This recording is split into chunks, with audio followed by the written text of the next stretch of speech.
Jornal Anhanguera, primeira edição entrando no ar. Hoje é quarta-feira, 14 de agosto. Vamos aos principais destaques desta edição. Em Lusiânia, homens foram presos com drogas no bairro São Caetano. A polícia chegou até o grupo depois de uma investigação. Em Valparaíso, o problema é esse aí, esgoto a céu aberto em um condomínio da cidade. Isso está prejudicando muito a vida de muita gente que usa esse lugar para entrar e sair do bairro. Muito bicho grande, rato, essas coisas, cheiro muito ruim. Criança que passa aqui, idoso que passa aqui do lado, né? Que tem um colégio aqui do lado, então eu acho que precisa ser resolvido. Águas Lindas de Goiás. A questão por lá é algo de certa forma até comum nas outras cidades do entorno. Mas você dá só uma olhada nisso aí, a quantidade de buracos nas ruas de Águas Lindas. É buraco que não acaba mais. Tem lugar que o morador não consegue nem passar mais de carro. Nem carro, caminhão do lixo não passa mais aqui. E tá aqui, desse jeito, você tá vendo aí, ó, buraqueira, chuva, acaba com tudo. Situação bastante complicada, né? Mas a gente tem hoje o quadro No Fim das Contas e vamos falar de FGTS. Essa mudança trouxe muitas dúvidas para muita gente e a repórter de economia Mônica Carvalho dá dicas de como aproveitar melhor esse dinheiro. Na previsão do tempo, Camila Castro fala do atraso na florada do ipê amarelo. Talvez você não tenha percebido, mas esse ano a florada está atrasada e isso tem uma explicação. O Jornal Anhanguera, primeira edição, está começando.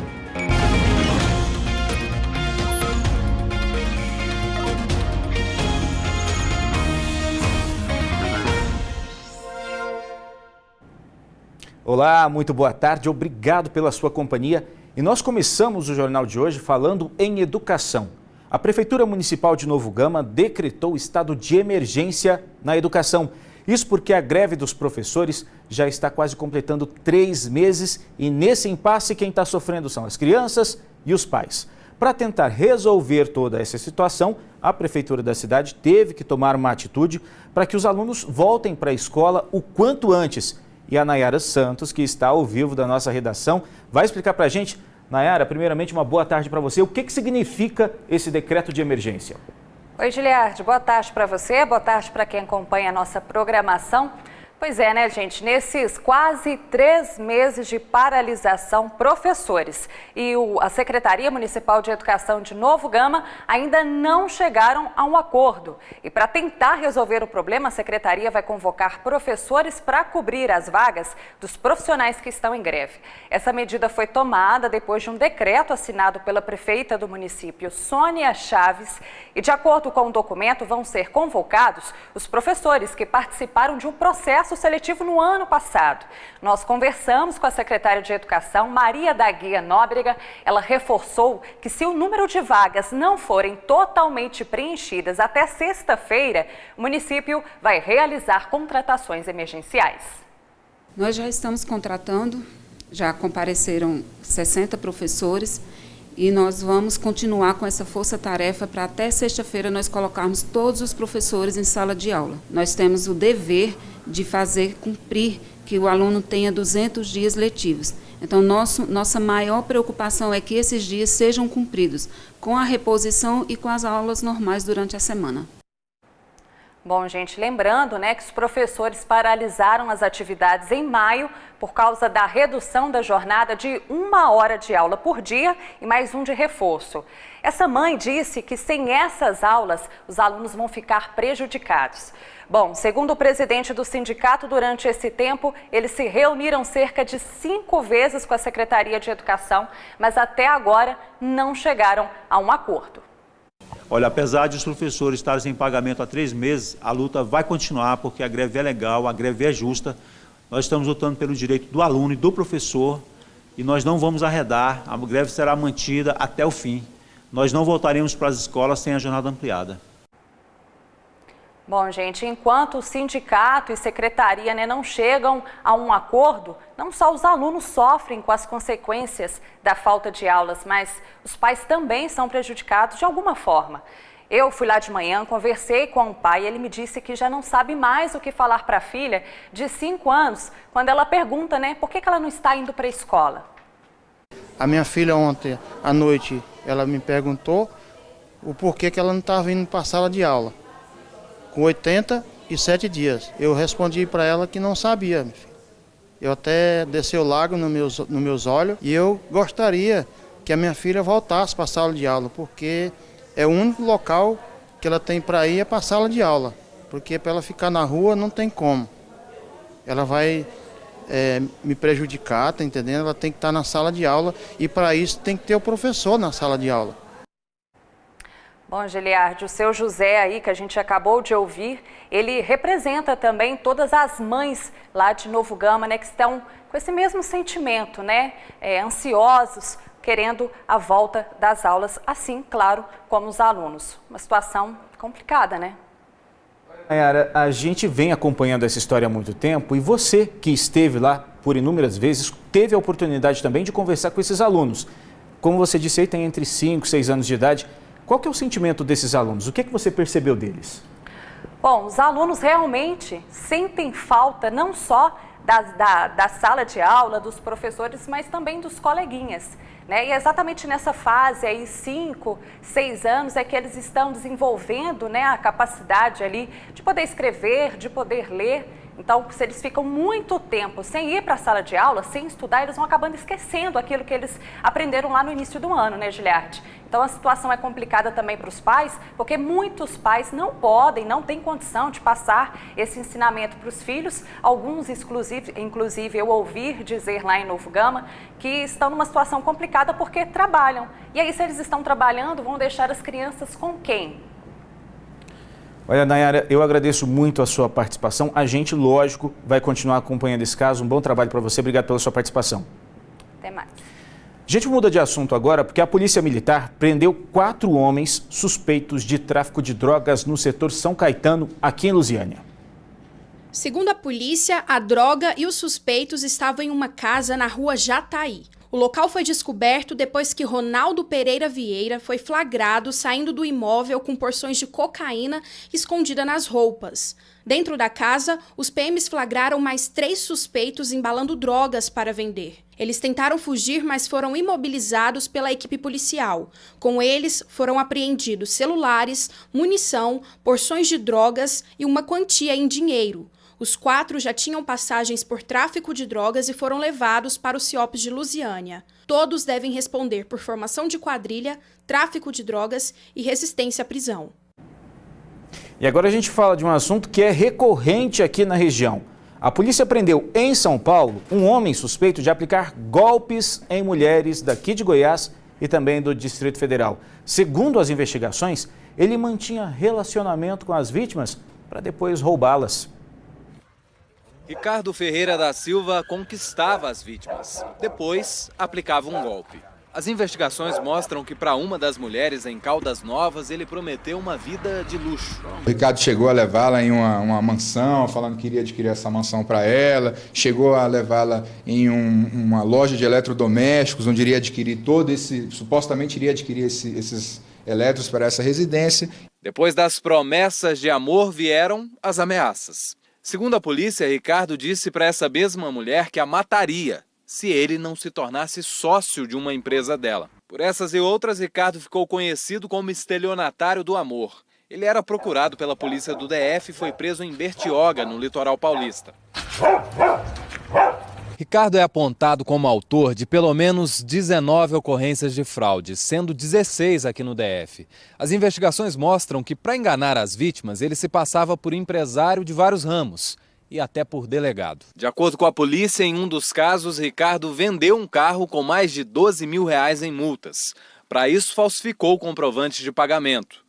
Quando a compradora descobriu, ele já tinha sumido. Embora tenha sido chamado de estelionatário do amor, me parece que o que cabe melhor para o Ricardo é que ele era um estelionatário de amplo espectro, né? Porque praticava golpes diversos.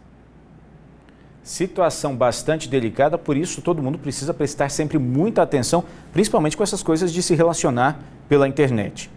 E a gente segue falando de casos policiais, mas de um caso absurdo.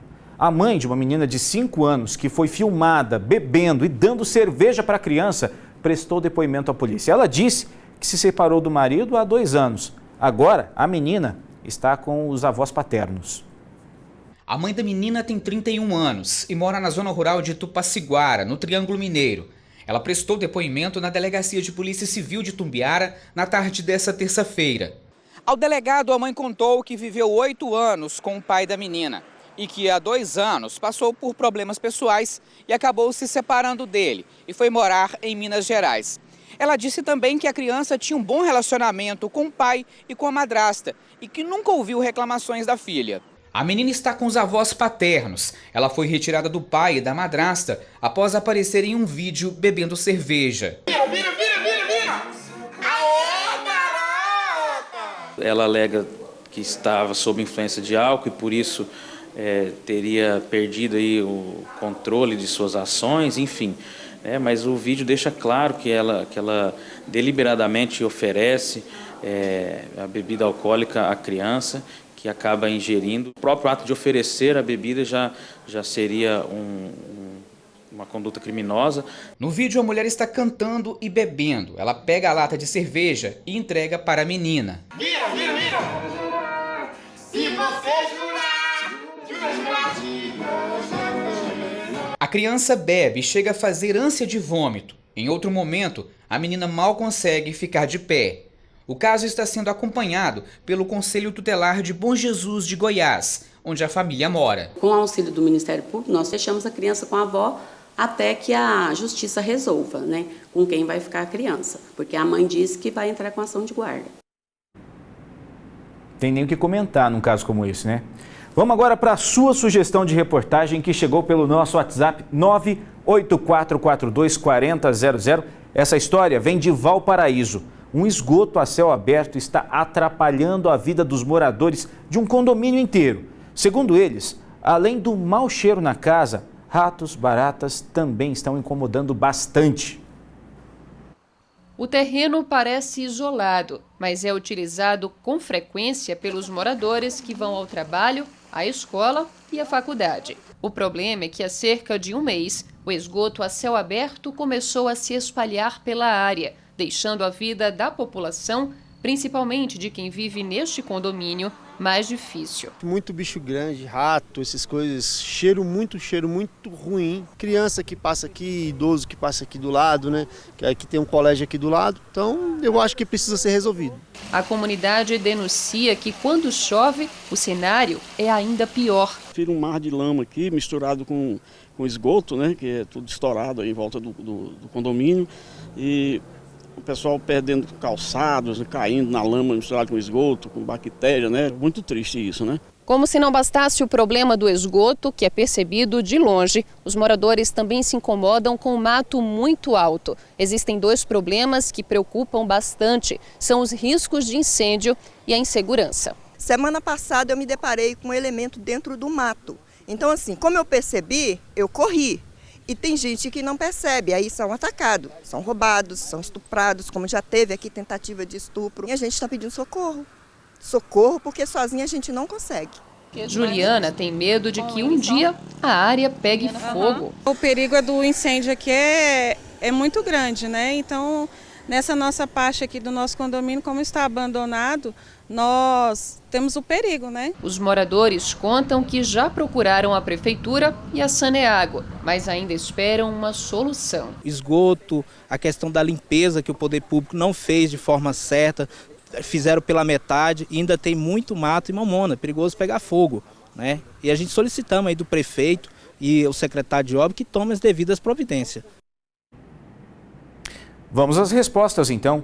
A Saneago disse em nota que a solicitação não foi registrada na empresa, mas que uma equipe já foi ao local para conter o vazamento de esgoto, ou seja, é necessário que o morador, quando identificar esse tipo de problema, ligue para o 0800 645 0115, vou repetir para você, 0800 645 0115, isso é essencial para dar agilidade na contenção desse tipo de vazamento. Então, segundo a Saneago, eles já foram lá e já resolveram o problema. Se os moradores tiverem alguma posição diferente, é só entrar em contato com a gente. Sobre o mato alto, eu entrei em contato com a prefeitura, com a assessoria de imprensa da Prefeitura de Valparaíso e nós não tivemos resposta até o momento. Vamos para o nosso primeiro intervalo comercial e na volta a gente mostra como está a situação nas ruas de Águas Lindas de Goiás. Dá uma olhada nessas imagens. Tem comerciante fechando as portas, isso porque os clientes já não passam mais por esse bairro.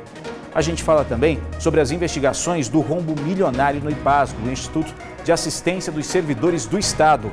E ainda nessa edição tem a previsão do tempo e hoje é dia do quadro No Fim das Contas. Quer participar da nossa programação? 984-42-4000. A gente volta logo depois dos comerciais.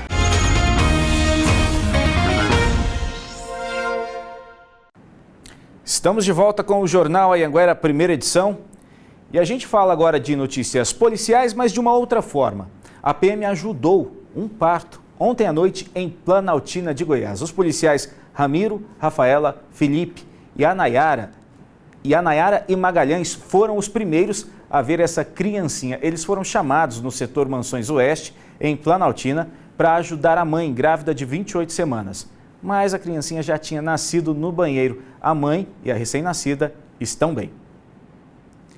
E os moradores de Águas Lindas não aguentam mais os buracos nas ruas de um bairro do Jardim América. A Nayara Santos conversou com os moradores e tem os detalhes para a gente.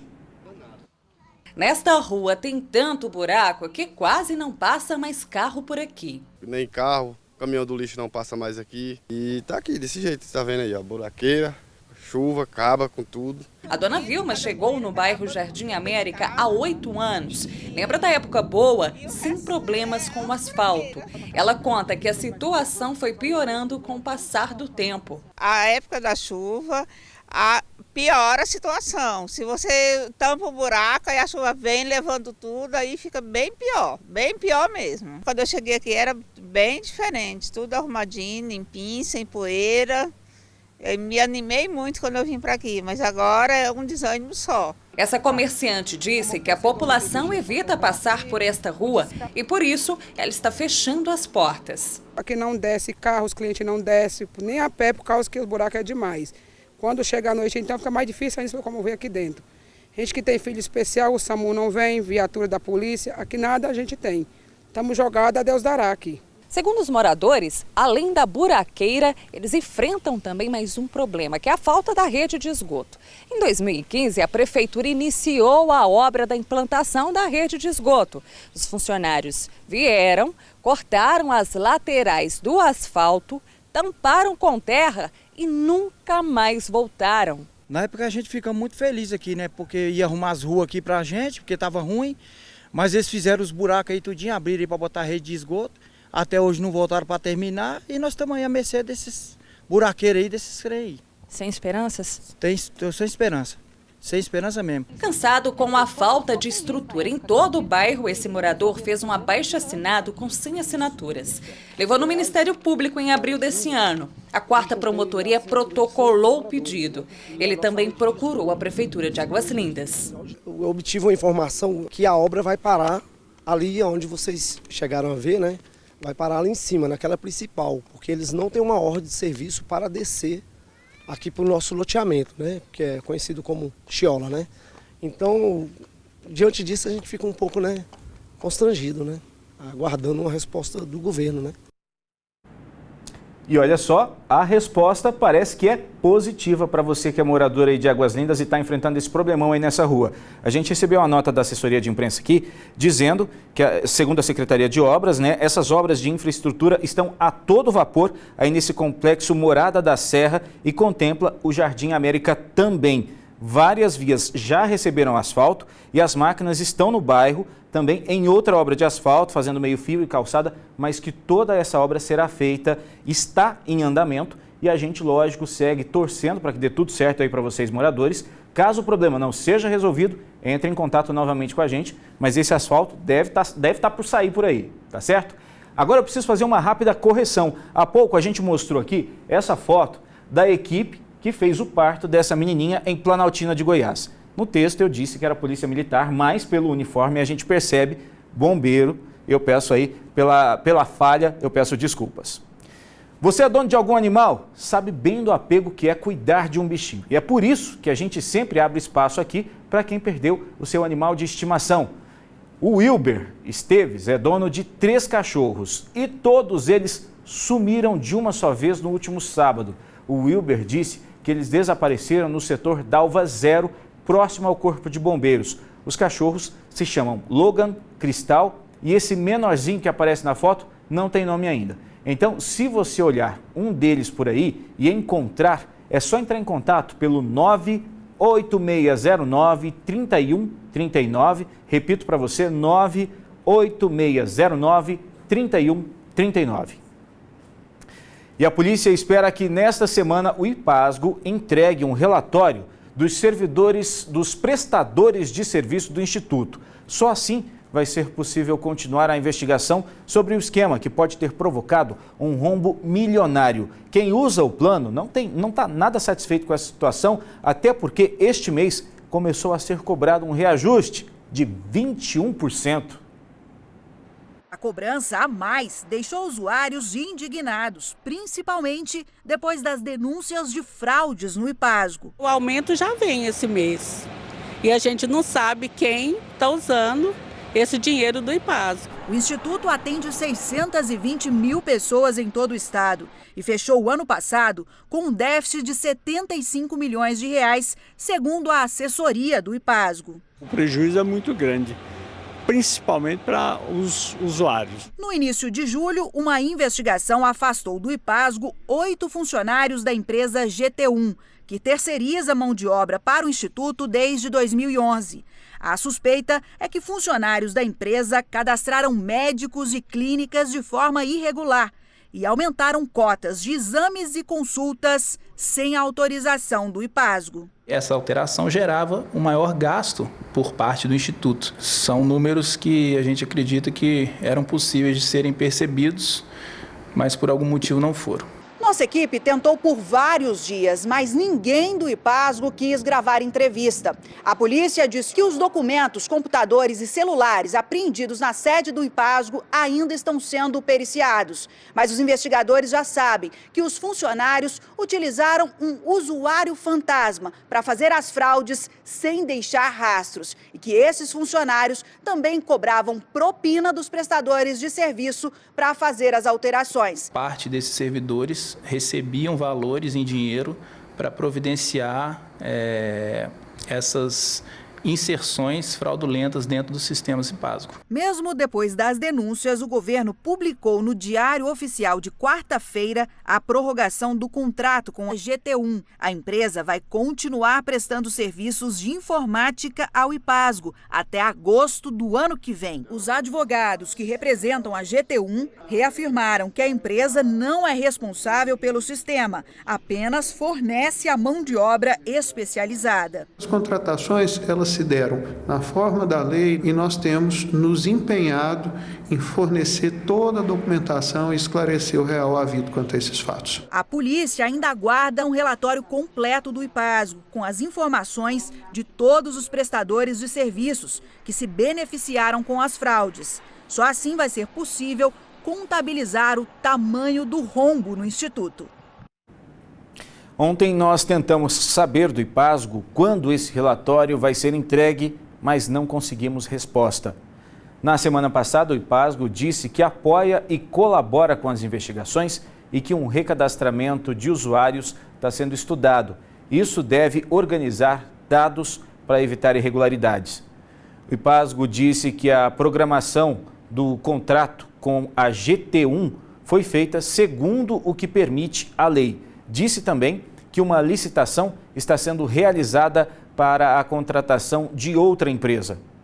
Sobre o reajuste de 21%, o IPASGO disse que a correção anual é obrigatória e segue o índice nacional. Vamos para mais uma rápida pausa e a seguir tem a previsão do tempo. E talvez você não tenha percebido, mas a florada do ipê amarelo está atrasada.